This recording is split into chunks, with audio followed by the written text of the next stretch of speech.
Halo, selamat pagi teman-teman. Jumpa lagi dengan saya, Manuntun Sitinjak di Mercypreneur TV, channel entrepreneur nomor 1 di Indonesia. Bagi Anda yang belum subscribe, silakan subscribe. Anda juga dapat mengunjungi website kami di www.mercypreneur.com.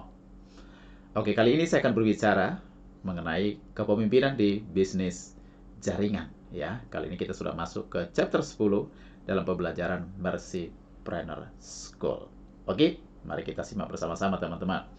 Yang ini pertama adalah apa yang akan kita bahas. Yang pertama, definisi leadership, leadership qualities, keterampilan dasar seorang leader, fungsi leader, gaya kepemimpinan, dan pemberdayaan, menciptakan leader mandiri.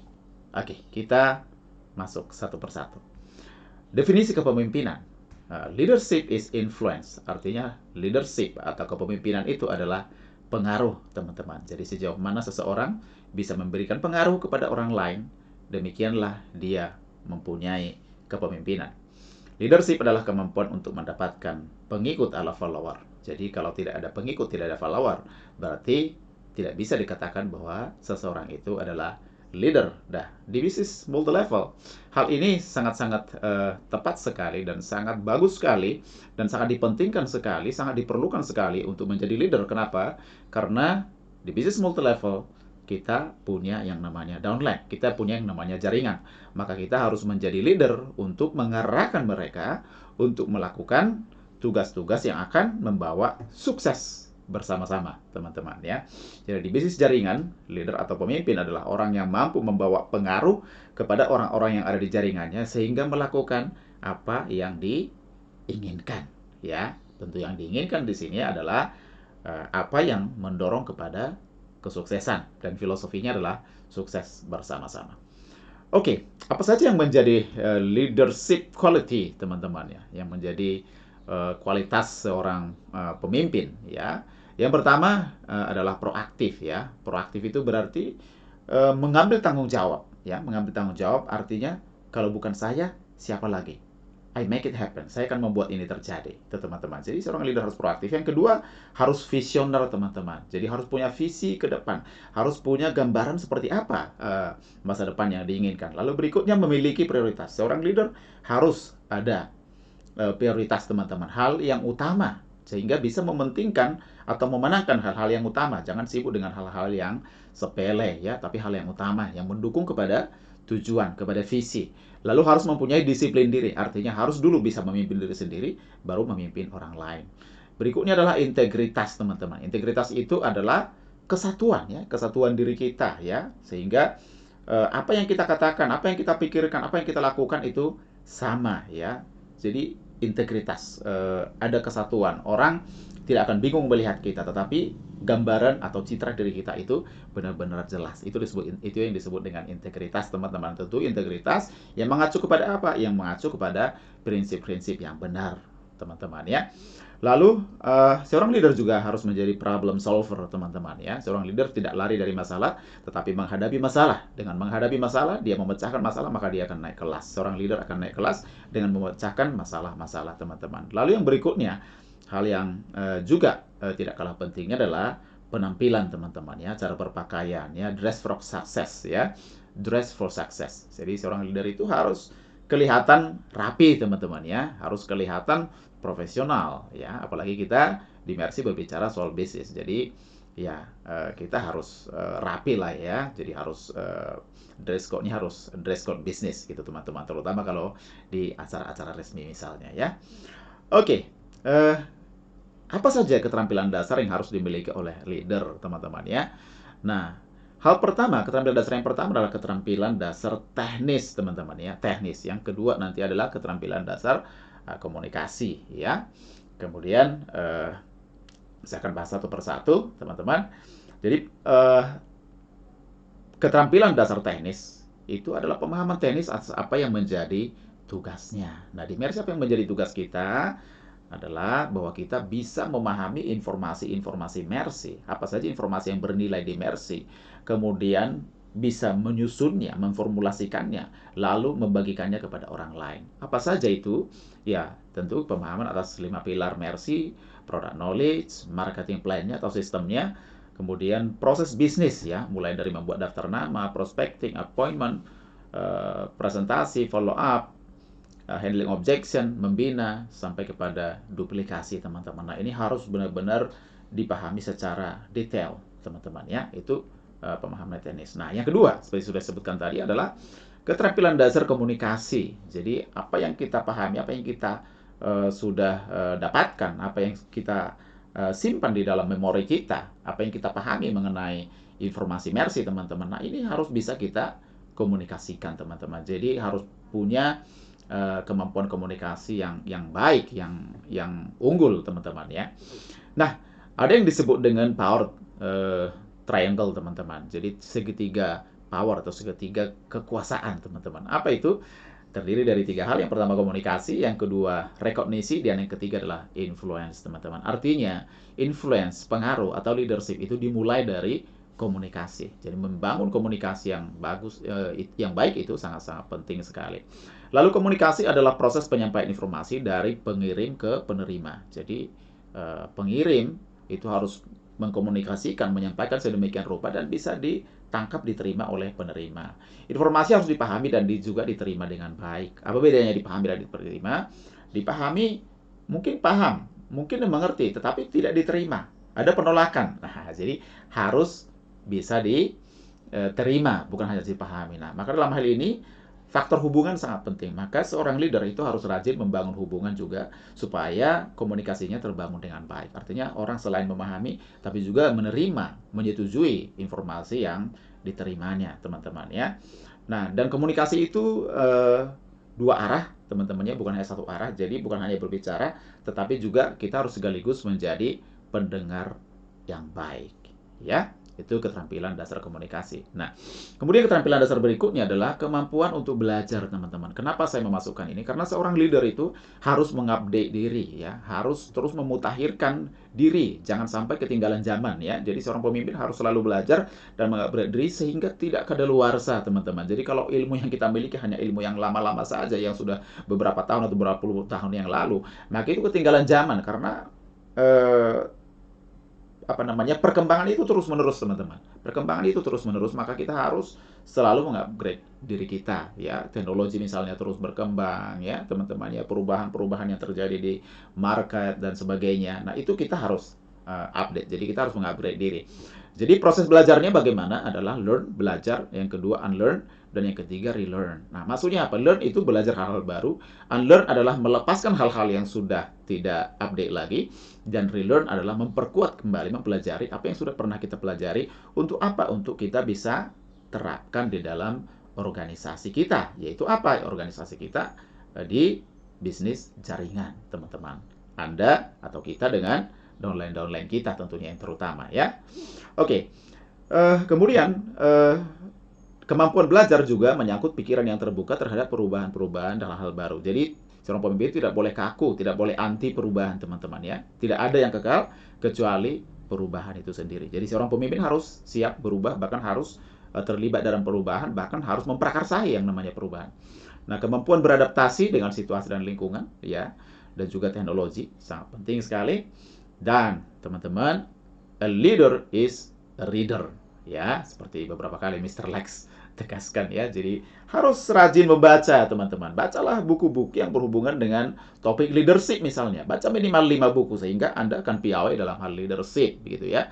Baca buku-buku mengenai presentasi misalnya. Baca minimal 5 buku sehingga Anda menjadi luar biasa menguasai dalam presentasi. Baca buku-buku mengenai follow up, mengenai handling objection dan sebagainya, sehingga Anda menjadi piawai di bidang itu, ya. Jadi kemampuan belajar, teman-teman, sangat penting sekali.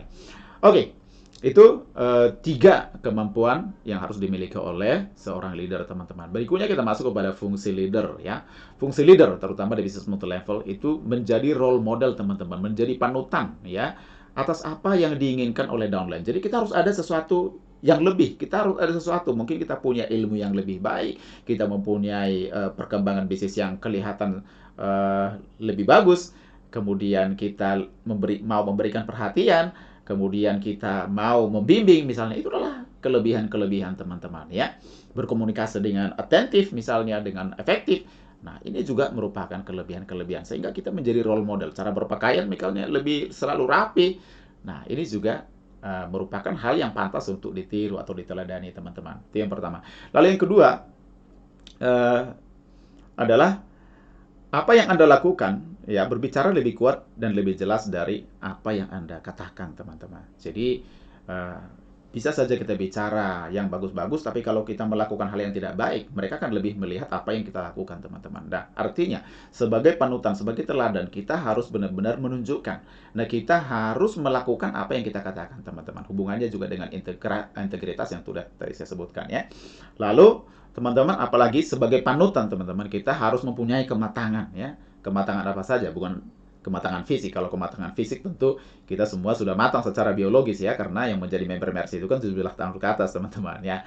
Jadi saya tidak bicara mengenai kematangan biologis. Nah, di sini adalah kematangan intelektual, teman-teman. Jadi secara intelektual, secara kecerdasan kita harus matang, teman-teman, ya. Maka tadi kita harus rajin belajar.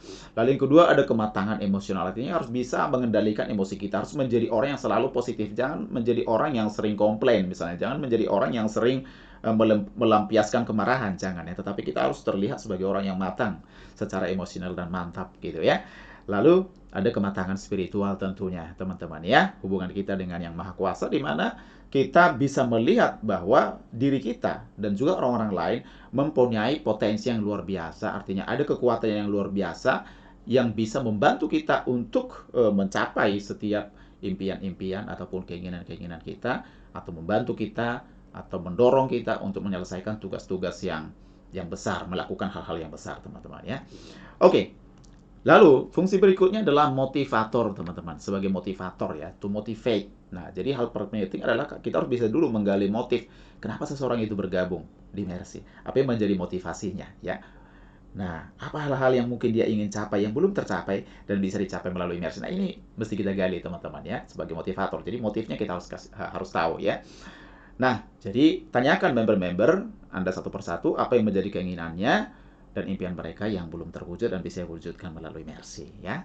Nah, yakinkan bahwa dia dapat mewujudkan dan Anda siap mendampinginya. Tunjukkan kesungguhan Anda dengan disiplin diri, komitmen, dan prestasi tentunya, teman-teman, ya. Anda harus punya prestasi, harus Anda bisa tunjukkan bahwa Anda adalah orang yang berprestasi, adalah orang yang berkomitmen dengan apa yang Anda sudah katakan, apa yang sudah Anda janjikan dengan diri Anda ataupun dengan orang lain, Anda penuhi, ya.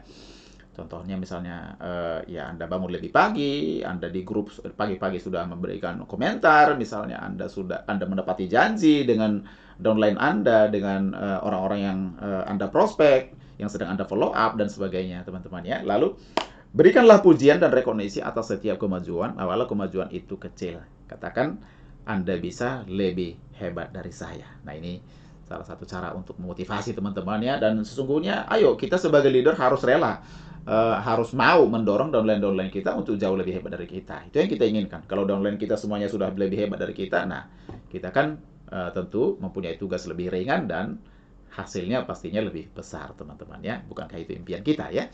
Lalu fungsi leader berikutnya adalah sebagai mentor, teman-teman. Sebagai mentor, ya, sebagai guru yang hebat, teman-teman, ya. Sebagai guru yang hebat yang bukan saja bisa mengajarkan tetapi bisa melakukan, bisa membimbing, teman-teman, ya. Jadi menunjukkan cara melakukannya, membimbing bukan menggurui, mendampingi bukan sekedar memberi instruksi, ya. Percaya bahwa setiap orang mempunyai kemampuan tak terbatas dan menggali potensi itu bersama-sama dengan orang tersebut, tentunya dengan downline kita, misalnya, teman-teman. Lalu, mendengarkan dengan penuh perhatian sehingga kita memahami orang yang sedang kita bimbing. Jadi seorang mentor itu juga harus memahami orang yang dibimbingnya sehingga dia bisa memberikan bimbingan yang lebih tepat, yang lebih mengena kepada sasaran, ya.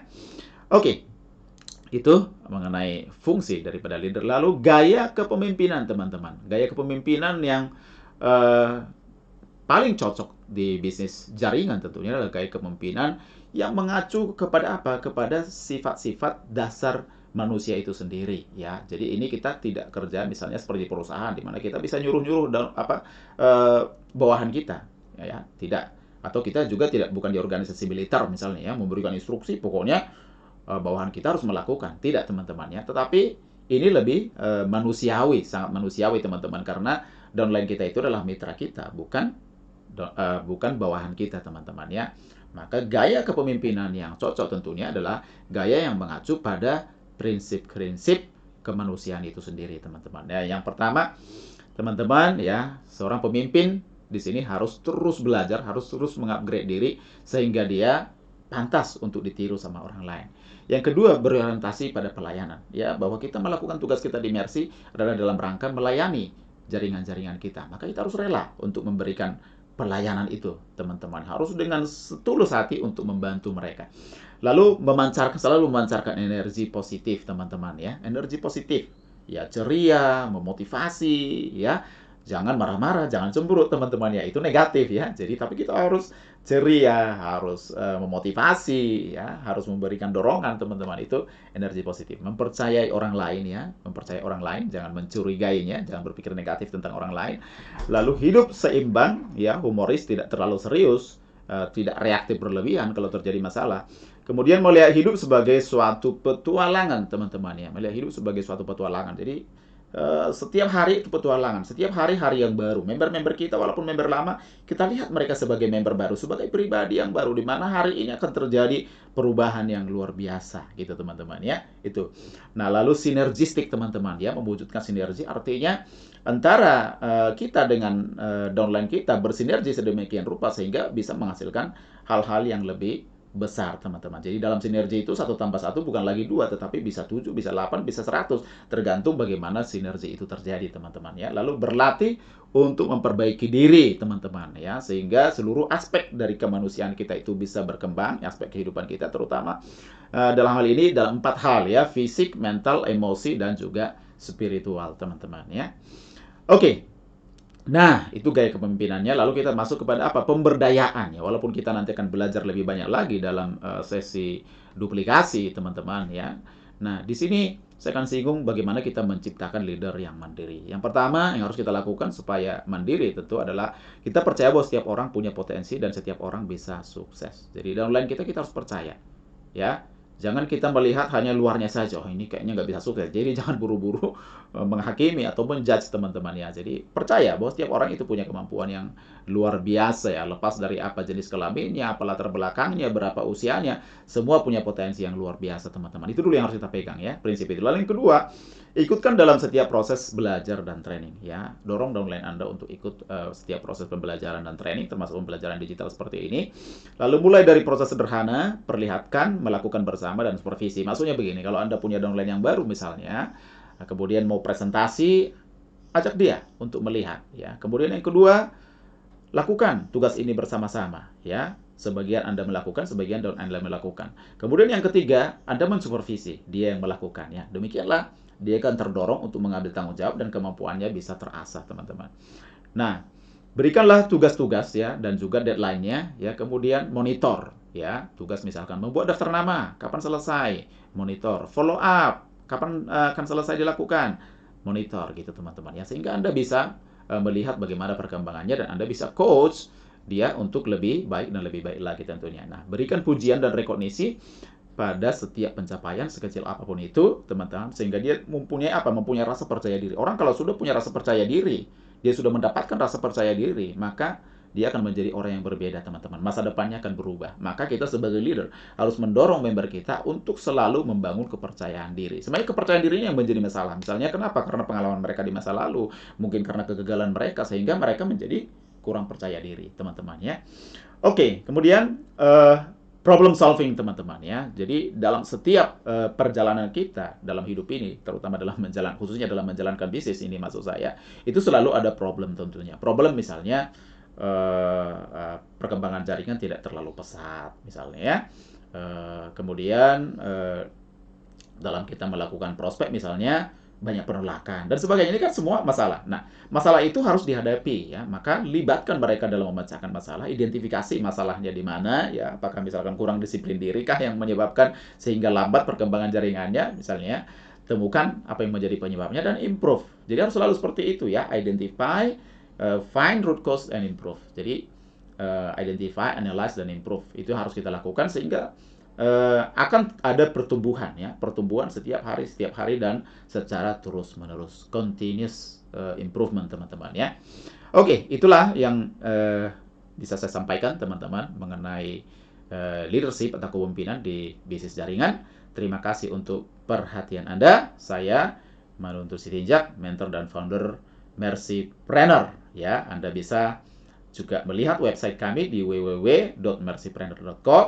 Dan bagi Anda yang belum subscribe di Mercypreneur TV, silakan subscribe, teman-teman. Kalau Anda suka videonya, Anda like, dan Anda juga saya izinkan untuk share kepada teman-teman, kepada relasi Anda, untuk kita bisa maju dan improve bersama-sama. Oke, sekian dari saya. Sampai jumpa di puncak sukses. Merci, yes, mantap.